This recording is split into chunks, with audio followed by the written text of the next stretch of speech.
In early 2012, tech entrepreneur Rakesh Shukla invested in land in rural Karnataka. Since it was at the foothills of a rocky granite formation and located in the second driest part of India, the arid land lacked topsoil, so it couldn't be used for agriculture. The only trees grown nearby were eucalyptus, as they barely needed water. Fate had other plans for the land though. In September 2012, an abandoned Saint Bernard was to be put down because she was paralyzed. Rakesh wanted her to have a second chance, so he fought to have her released. Cookie was provided with the best of care: a customized wheel cart,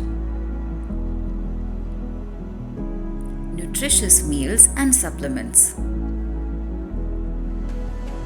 Unfortunately, Cookie's doctors didn't detect a deadly infection spreading in her uterus and left it untreated. It took her life away and a huge piece of Rakesh's soul. He buried Cookie in the land he had purchased. Rakesh then planted a banyan sapling over Cookie so she could live for centuries.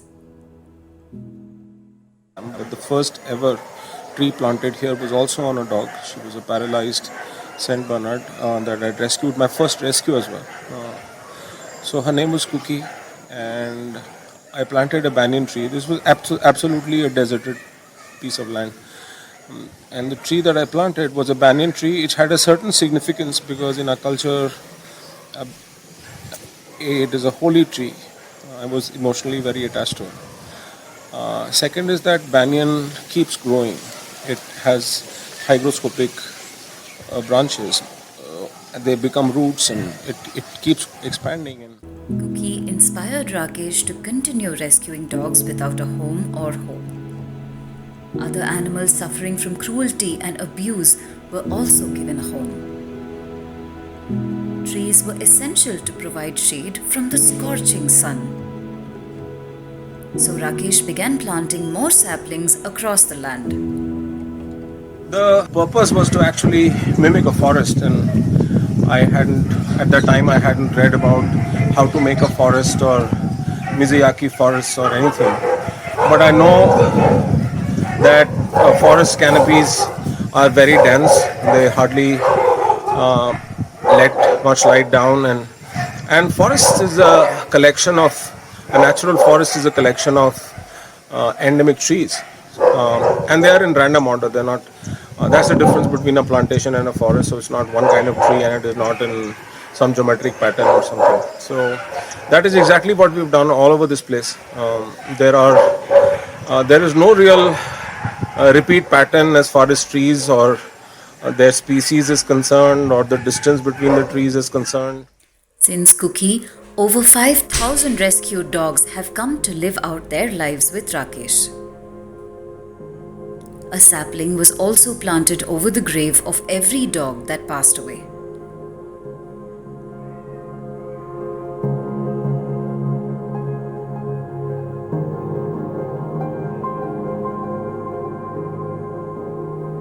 To sustain the increasing number of dogs and trees, harvesting water became necessary.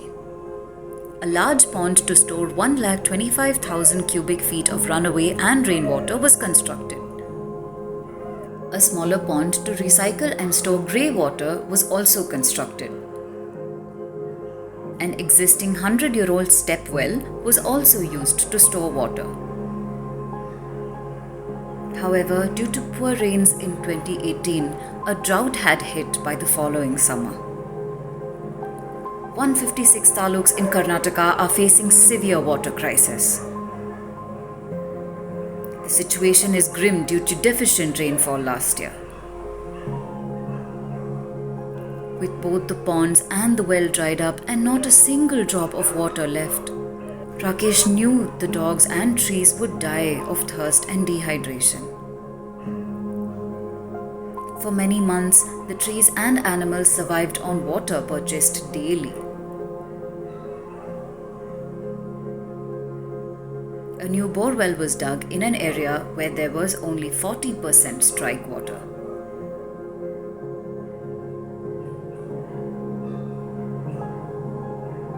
And water was found at a depth of 1,600 feet.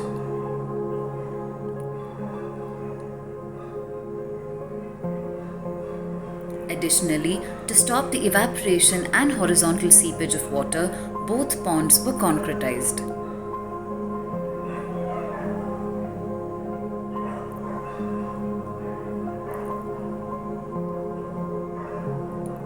Over 3 months, the well was cleaned and desilted too. In 2020, the rain gods finally blessed the parched land after 3 years of drought.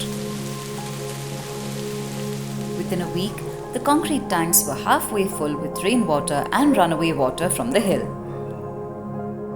The well had filled to the brim, hence was secured with a boundary wall.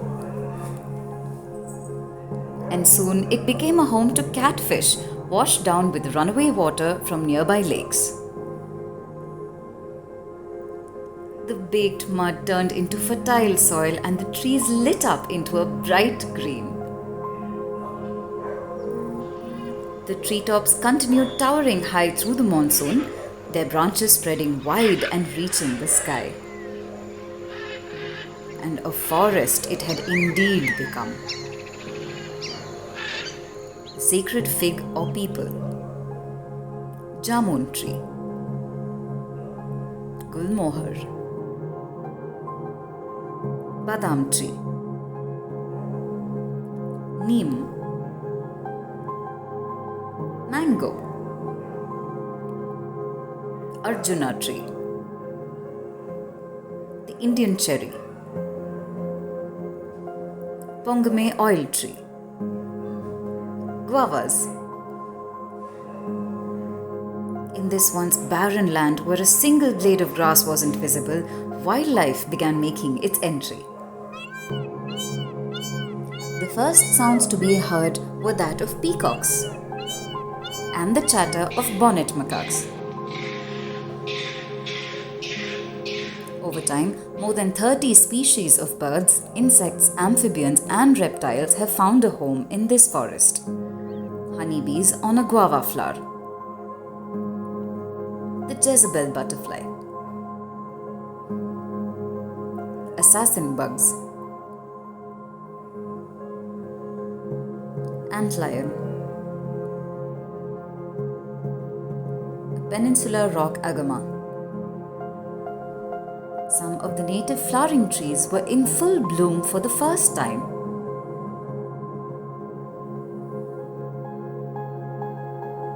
Rosy trumpet, copperpod, bougainvillea,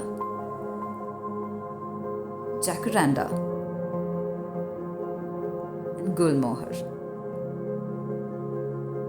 With the flowers came more avians, the red-vented bulbul, Indian white-eye, cattle egret, chestnut-headed bee-eater, the white-prowed wagtail,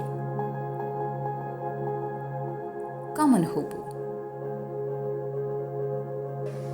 So in the first place, I originally belonged to a small village, but in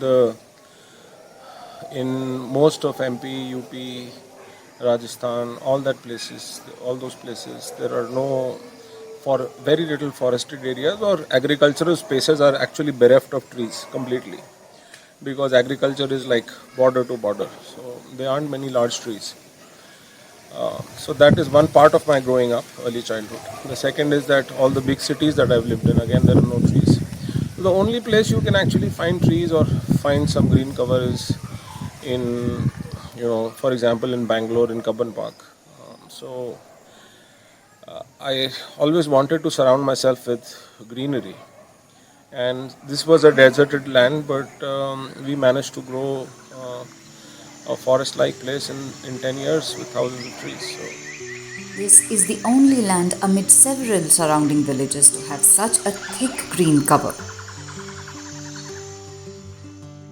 The rest remain barren and arid. With multiple water harvesting methods and indigenous varieties of trees, the water table has been replenished and increased from 1600 feet to 680 feet.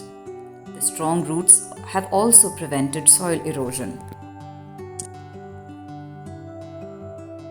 Organic fertilizer for all the plants are made in-house using mulch from dead leaves and cow dung. This has helped re-nourish the topsoil and humus to support plant life better. It has taken one man nearly 10 years to convert this uninhabitable desert into a lush green forest that supports several lives.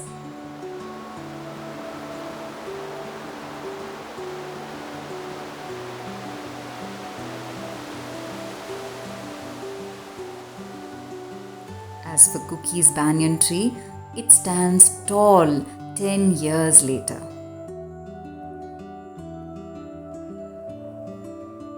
It has been fenced to prevent damage to the hygroscopic roots. Similarly, all new saplings are fenced until they are firmly rooted. Rakesh has finally converted a desert into a forest.